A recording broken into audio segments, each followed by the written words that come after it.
Yeah, I think that has been explained by the secretary, who is also the director of the internal audit department.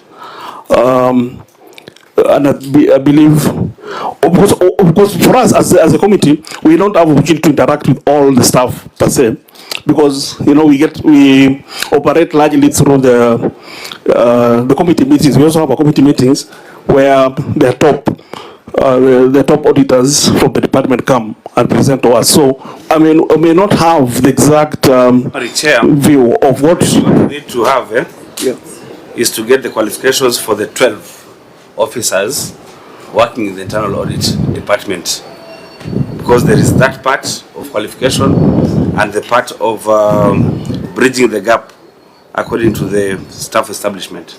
Correct. Auditor General, this is a matter that should be kept in this view. document, I'm sorry, volume 4, there's an exhibit showing the entire establishment for the of the internal audit. Yeah, with the qualifications. Yeah. So I think also going forward to have a view that can help the other counties.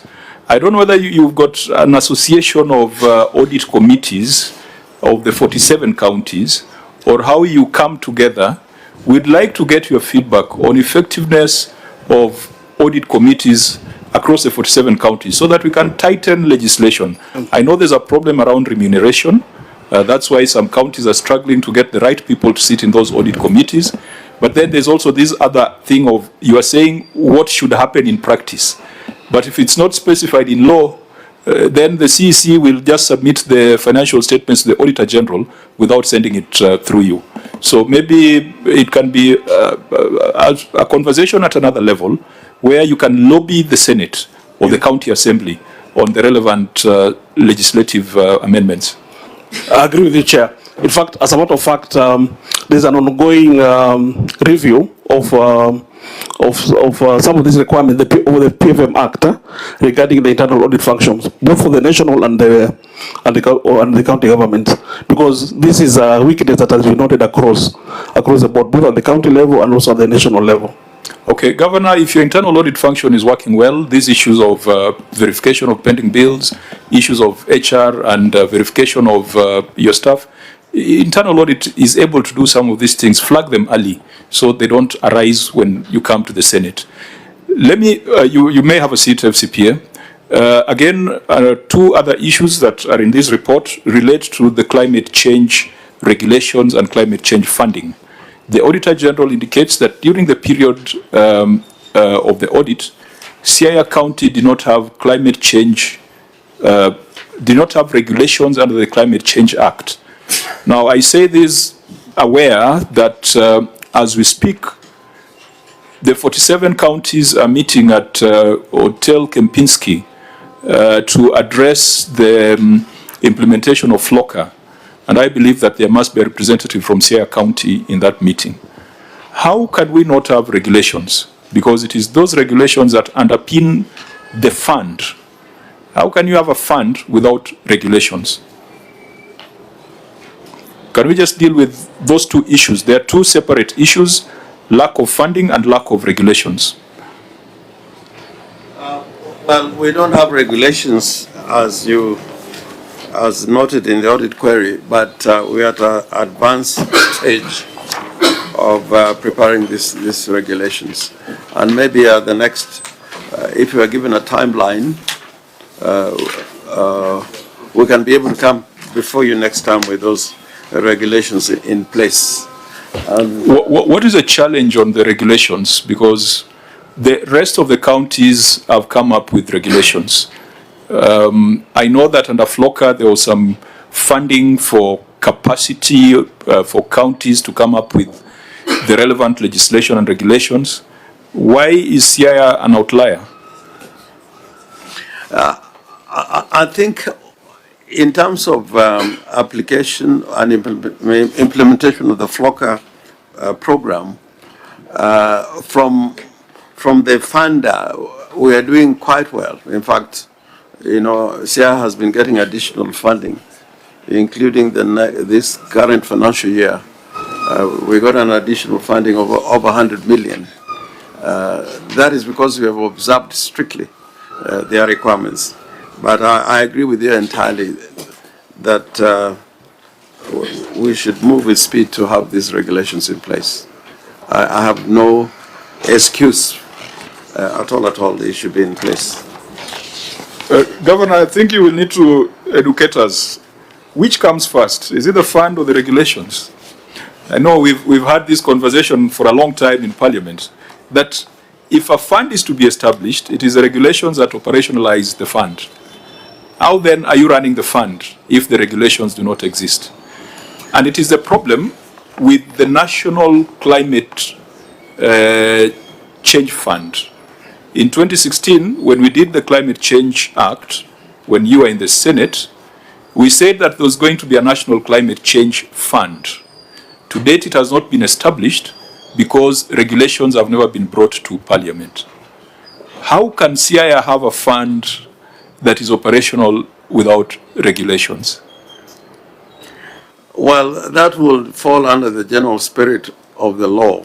The Public Finance Management Act, and even derived from the Constitution, funds where there's no an existing fund like the climate fund, it will generally go to the CRF because that is what is established under the Constitution.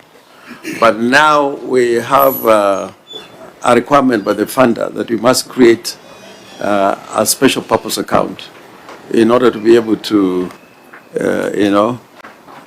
implement the project.